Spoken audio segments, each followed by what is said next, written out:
Financially, it's just a nightmare. After the bills are paid and you've got the food in, there's just no money left. The longer the lockdown has gone on, the bigger the debt has been for families who were already struggling. There are certain basics that children need. It means taking out a loan and then you're getting deeper into debt. So for some of those on universal credit, COVID-19 has made life harder. I have noticed that my financial situation is literally getting close to zero. So that's been an issue, being a bit of a worry, like having a week prior to I'm going to get more money and have like £10 in my account, which has been a bit stressful.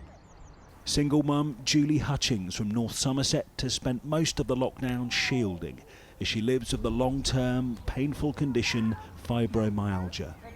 She's on universal credit, but with 2 young children, she has seen her money disappear more quickly.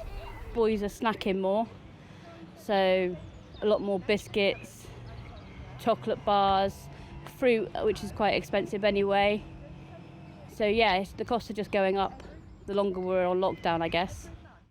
Research carried out by 2 charities found 60% of already struggling families have had to borrow money or rely on credit cards during lockdown. That's against a backdrop where 86% of them have faced extra household costs. It would cost an extra £4.2 billion by next April. But the report authors are urging the government to give those families an extra £20 a week.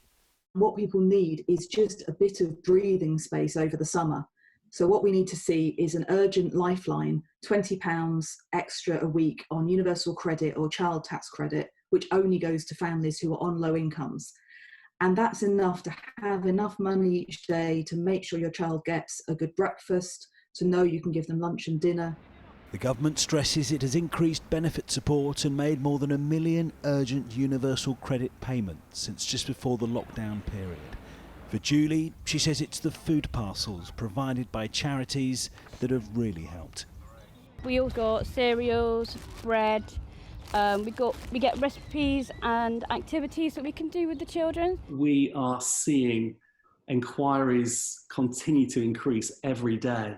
On average, 1 new location is being added where we're serving families locally who are at risk of being hungry.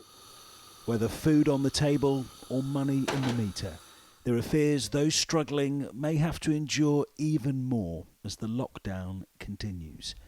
Julian Drucker, 5 News.